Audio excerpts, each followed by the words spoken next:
David, thanks for joining us again. It's hard to imagine what Nicholas and his family are going through right now. Indeed, it's gut-wrenching for all of the community. And I think I said to you when it first happened, Kenny, that it's a tight-knit community on the Gold Coast, particularly in that northern end. And the way that this tragedy has really rocked the local area has been, it's been tough. What it has done, though, is shown the best of humankind. And to see some of those stories, the heroic behaviour of some of those boaties, of the local community, the way that the staff who work at SeaWorld have really rallied behind everyone, it's really been heartening to see.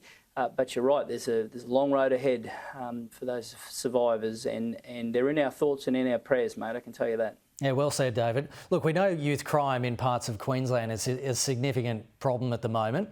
There has been a crackdown by police in the Townsville area in particular, with 189 people arrested and more than 500 charges laid as part of Operation Uniform Theta, including 81 youth offenders and 108 adult offenders.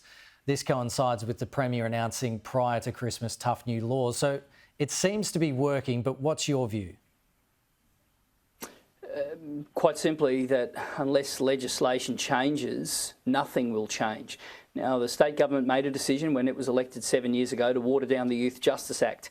We now have a generation of repeat hardcore young thugs, and they know that their rights are greater than the rights of the victim. So we can throw police operations at it, and the community will always welcome that. No one doubts the courage, the bravery, the ticker of the police. The problem for them, and they'll tell you privately as well, they just don't have the laws to back them up. It's catch and release.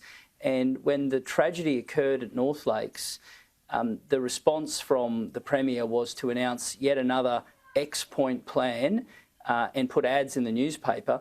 But Parliament doesn't go back for 6 weeks. It's 6 weeks today until Parliament goes back.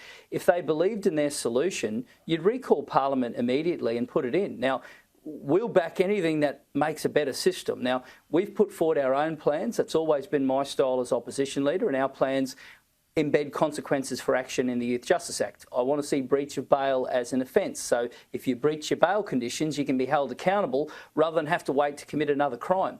But I'll tell you one thing that every Queenslander agrees, no matter where they look at it from the spectrum, you can't wait 6 weeks. We are in the middle of a youth crime epidemic. It is gripping the state from one end to the other, west to the Isa, and from the far north to places like Gundawindi on the border. And, you know, we've seen the madness on the Gold and Sunny Coast and on either side of Brizzy. So it is in crisis, and Parliament's got to be recalled. We can't wait 6 weeks. Well, in the press release out today from the Queensland government, it says the LNP, under the current leader of the opposition, which is you, has not introduced one private member's bill and has not released one published policy to deal with crime or youth crime.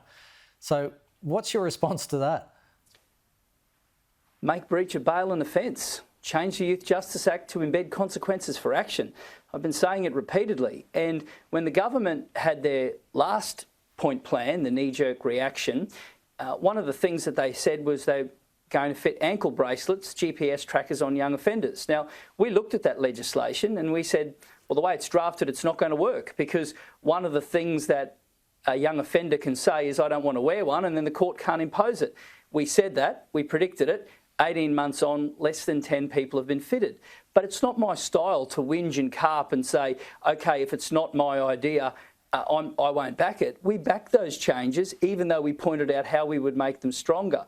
I'd love to see a little bit of maturity from the government. So make breach of bail an offence, because I haven't met a Queenslander who doesn't believe that is fair and reasonable. So they can carry on and make me the issue. Queenslanders don't care about politicians, they care about their families, and they want their families to be safe. And right now, they don't feel that way. And I stood with a young woman in Cairns today who told me the heartache of having her home broken into, her car stolen.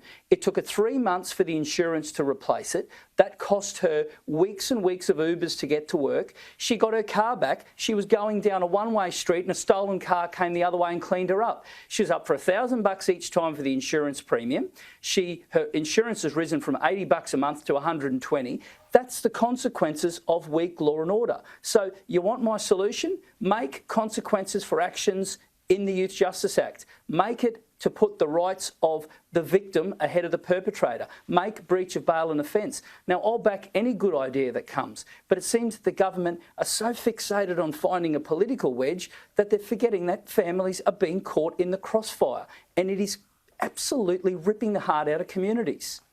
David Crisafulli, really appreciate your time. Good to chat. Thank you.